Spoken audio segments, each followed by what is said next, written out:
Bien, bonjour à toutes et à tous, j'espère que vous allez tous et toutes bien. On se retrouve aujourd'hui pour la review du film Blue Beetle, un film que j'ai aimé, c'est fou de dire ça. Depuis Flash, j'ai pas aimé, mais depuis, il n'y a pas vraiment de film d'ici Comics. Depuis, ouais, Aquaman, peut-être même BVS, qui m'ont plu. Sinon, après, les autres ne m'ont pas tant plu que ça. Et donc, alors, ce film va être full spoil, hein. Donc, si vous voulez pas vous faire spoiler, euh, quittez la vidéo et revenez. Et si vous voulez, vous vous en fichez d'être spoilé ou que vous avez vu le film, eh bien, vous pouvez rester. En tout cas, nous, on va spoiler. Enfin bref, pour commencer, le film m'a beaucoup plu. Alors, il faut savoir qu'on a l'origine story de Rémi Reyes, du coup, qui par le plus grand des hasards, croiser la fille de Ted Cord. Alors, c'est fait vraiment. Voilà, dans ce film, par contre, il y a des il y a des facilités scénaristiques, pardon. Beaucoup, enfin pas beaucoup, pas tant que ça. En vérité, il n'y en a pas tant que ça. Où il y en a un peu au début de comment il rencontre Jenny Cord, donc la fille de Ted Cord, mais aussi vers la fin où, du coup, on nous montre le vaisseau du deuxième Blue Beetle, et donc tu as l'oncle qui va réussir à piloter, mais aussi la mère à un moment donné, alors que voilà, on nous a jamais dit qu'il savait piloter des vaisseaux comme ça, et la mère surtout, on n'a jamais vu comme quoi elle ne pouvait pas, enfin, on l'a jamais vu conduire une voiture. Donc bon, bref, passons. Donc on va avoir du coup le comment et on va avoir juste un comment le scarabée, du coup, cet objet, cet artefact alien est arrivé sur Terre. Eh bien, tout simplement parce qu'il a été envoyé. Malheureusement, on ne nous dit pas qui l'a envoyé. Il faut savoir que voilà, j'ai lu le comics Blue Beetle Infinite. On sait que c'est Rich, de ce que j'ai compris sur le comics, comme quoi il a été envoyé, le scarabée a été envoyé pour détruire la population, pour détruire justement toute l'humanité, etc. Malheureusement, on ne nous le dit pas. Alors, on nous montre aussi qu'il y a justement d'autres Beatles, enfin Beatles, d'autres scarabées, d'autres couleurs, donc des rouges, des verts, des jaunes, des violets, des. Voilà, enfin bref. J'aurais aimé qu'on nous montre aussi un scarabée noir, parce que, le Black Beetle, il existe, mais je crois qu'il n'y en a qu'un seul. Alors que malheureusement, en fait, de ce que j'avais compris, c'est que chaque scarabée est unique, et en fait, on nous montre qu'en il y en a plein. Enfin bref. Et du coup, on le voit arriver, foncer vers la Terre, et ce scarabée va sortir à une lumière verte qui, pour moi, serait peut-être un Green Lantern, même si on ne nous le dit pas, et donc va partir vers la Terre. Peut-être que ce n'était même pas l'endroit où il aurait dû aller, mais malheureusement, va partir vers la Terre, s'écraser. On va nous montrer aussi, on va nous faire plusieurs références à certains personnages, comme par exemple Dan Garrett, si je ne me trompe pas, qui est le tout premier Blue Beetle, mais aussi on nous fait la référence tout simplement de Ted Cord, beaucoup de références à Ted Cord, hein, notamment avec sa fille Jenny Cord justement. On va même voir des images voilà, de journaux avec Ted Cord. On va même nous expliquer à un moment dans le film que Ted Cord il a déjà été un héros bien avant que Rémi Reyes soit né.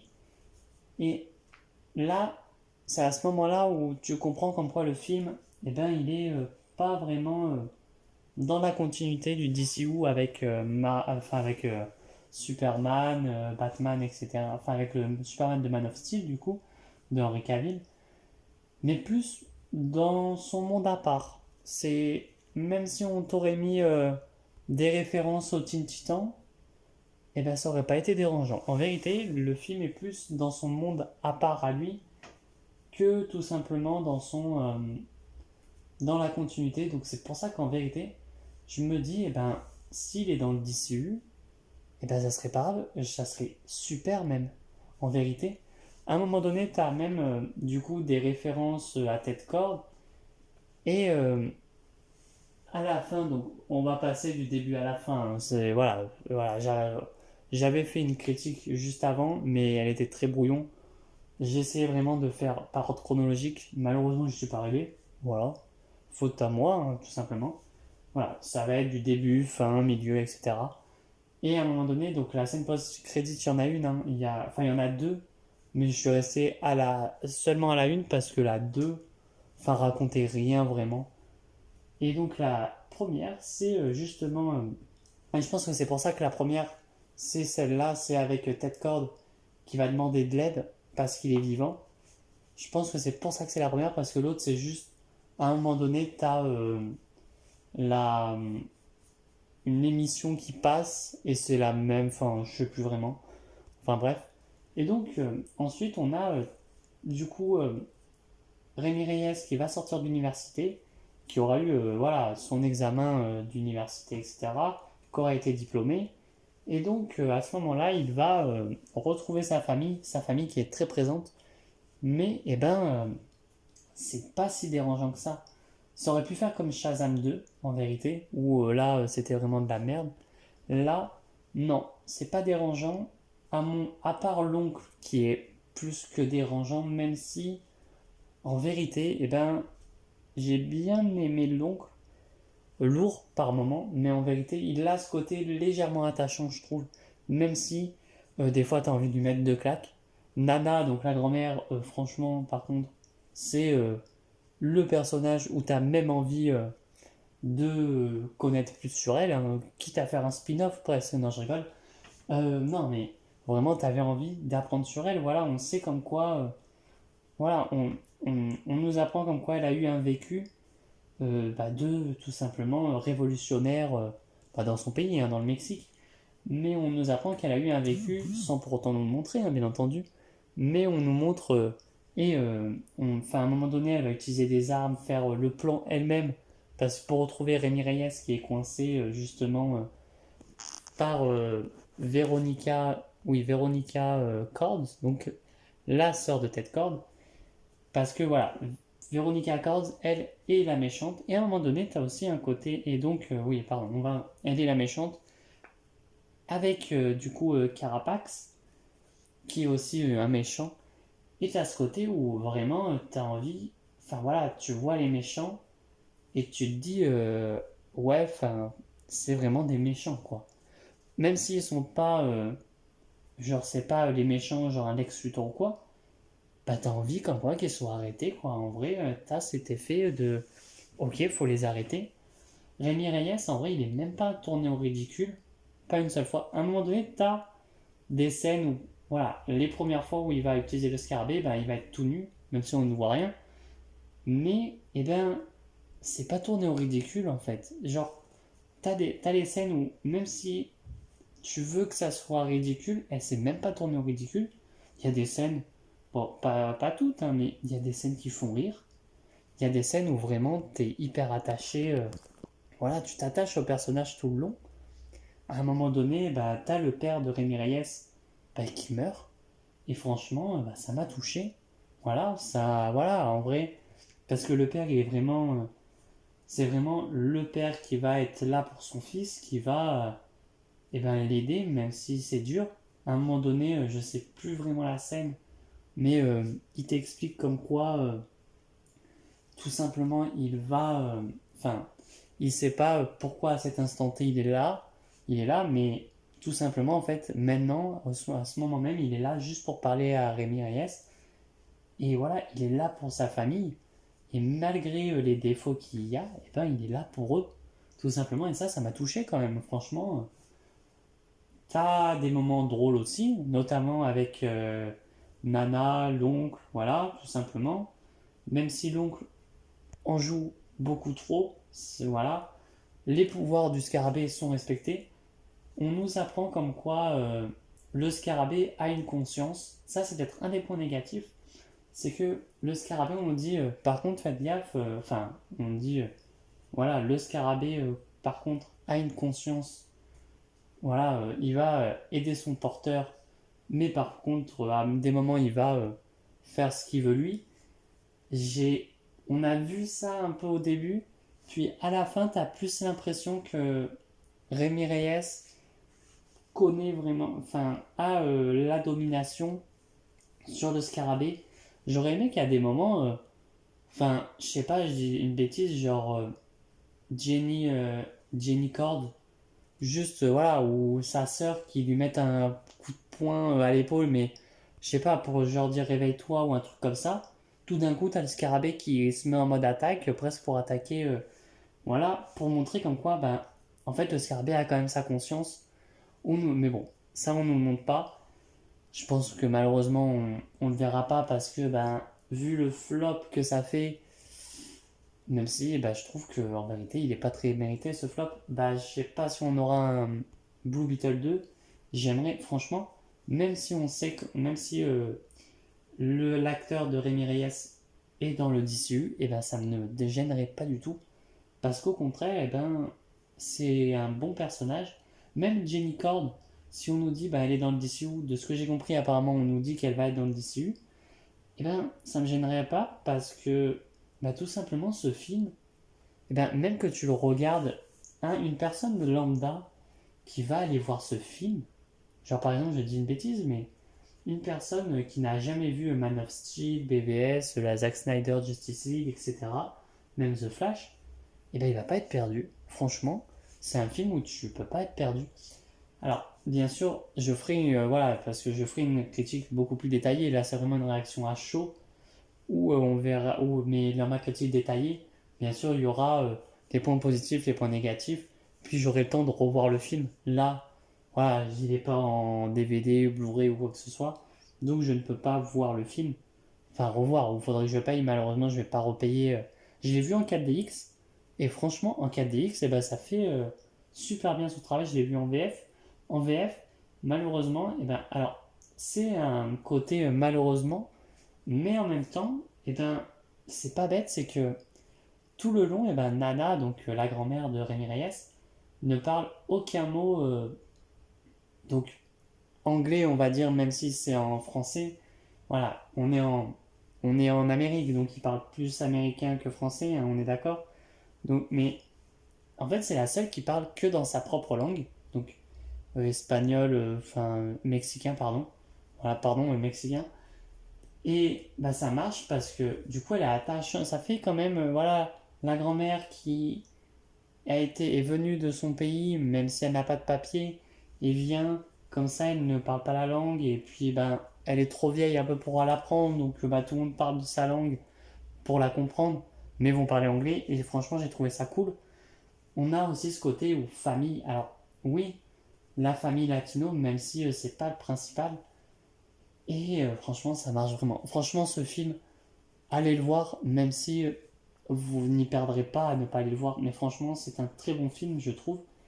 On a aussi tous les pouvoirs de Blue Beetle qu'ils ont fait, voilà. Même si, à un moment donné, on nous dit comme quoi, donc, Rémi Reyes peut imaginer n'importe quelle arme. Et j'aurais aimé comme quoi il crée une arme de folie, quoi. Non, il crée juste une épée. C'est peut-être un des points négatifs. Bon, on en reparlera bien plus tard, hein, dans une autre vidéo. C'est que ben, je trouve que Rémi Reyes, il a pas tant utilisé de son imagination, même si ça fait le taf, hein. Ensuite, parlons des méchants, ben, Veronica Cord, même si je suis déçu voilà, qu'elle meure à la fin, franchement, j'ai bien aimé qu'elle meure. Et petit truc que j'ai oublié de dire, que je me suis souvenu pendant le montage, c'est que on a l'aspect où le héros, donc Blue Beetle, va être dans la merde à un moment donné, où on va le voir vraiment être dans la merde, capturé, voilà, traîner dans la boue, quoi, entre guillemets. Et par contre, quand il va revenir, voilà, plus fort que jamais, et ben là, tu vois comme quoi, dire Rémi Reyes ou Blue Beetle en tout cas, faut pas le faire chier. Et franchement, ça c'est cool. C'est que on a un Rémi Reyes où, bah, dès qu'il arrive, il en impose, quoi. Alors, c'est pas une. Il en impose comme un Superman pour en imposer, non. Mais franchement, c'est vraiment le personnage qu'on impose. Voilà, enfin bref, je vous laisse avec la vidéo. Voilà, sans méchanceté, hein, mais j'ai bien aimé qu'elle meure dans ce film, parce que bah, qu'est-ce qu'on aurait fait dans le 2? S'il y a un 2 qui sort, bah, je me demande ce qui aurait pu arriver dans un Blue Beetle 2 avec Veronica Cord. À un moment même à un moment donné, pour ceux qui ont vu le film, je me suis posé la question, alors, et pour ceux qui ont lu le comics aussi, c'est que tu as une scène où donc Rémi Reyes est capturé et tout. Et à un moment, tu as un écran avec une boule jaune, une boule bleue et une boule verte. Et je me suis demandé si c'était pas un teasing, mais en mode Veronica Cords a d'autres Beatles capturés quelque part d'autre et leur énergie servent à autre chose. Ça pouvait être intéressant. Malheureusement, on l'a pas vu, mais ça me dérange pas. J'aurais aimé aussi voir, et ben, tout simplement, et c'est peut-être bête, mais l'ennemi Black Beetle, qui existe dans les comics, j'aurais aimé le voir. Je sais pas pour vous, mais j'aurais aimé qu'on nous tease, ou alors qu'on nous montre, parce que je sais que c'est un criminel. Voilà, Black Beetle est un criminel, vraiment une ordure, hein, qui a fait vraiment du sale. J'aurais aimé qu'on le voie. Alors, tout simplement, tout bête, en prison, et que le Black Beetle va tomber dans la prison et va s'accrocher au personnage. Bon, malheureusement, on le voit pas. Je pense que c'était pas prévu. J'aurais aimé qu'on voie les Rich aussi. Malheureusement, on les voit pas. À un moment donné, tu as aussi Rémi Reyes qui va dire comme quoi il a eu une vision avec du coup Khadija, qui est son scarabée, et on nous la montre pas. Et on va pas en reparler. En fait, à un moment donné, tu as Jenny Cord qui va lui dire qu'est-ce qui s'est passé, on va pas en reparler. Voilà, bon. Après, il n'y a pas grand-chose à dire. Quand je ferai la vidéo sur les, tout ce qui est film des séries d'ici, je reparlerai peut-être plus en détail. Mais là, en réaction à chaud, franchement, c'est un bon film. Pas un excellent film, mais un bon film. Franchement, je captais. Il est beaucoup plus haut que The Flash, hein. Franchement, s'il y avait une suite où justement Booster Gold et Jenny Cord vont, avec Blue Beetle, avec Rémi Reyes, vont se mettre à chercher tout simplement Ted Cord, j'aimerais tellement. Voilà, on sait que dans les comics, Jenny Cord, c'est aussi euh, alors Booster Gold, Beetle Gold. Bon, bref, en fait, dans les comics, enfin, en tout cas dans Flash Infinite, Jenny Cord a le costume de Booster Gold et de Ted Cord, voilà, tout simplement. Et j'aimerais en savoir plus. On a aussi du coup la machine, enfin le vaisseau de, de Ted Cord qui est utilisé, qui a son moment à lui, qui va utiliser tous ses gadgets. Et franchement, c'était assez cool. Enfin bref, voilà, il n'y a pas grand chose à dire sur le film. On en reparlera bien plus tard quand j'arriverai à Blue Beetle dans ma série entre guillemets film et DC Comics. Les prochaines vidéos films DC Comics arrivent très bientôt. Faut juste que je me mette à les monter. Là, bientôt, je vous le dis, il y a le film Supergirl qui arrive, hein, qui est en préparation, en cours de montage. Et sur ce, eh bien, je vous dis à très bientôt pour de prochaines vidéos. Allez, ciao tout le monde!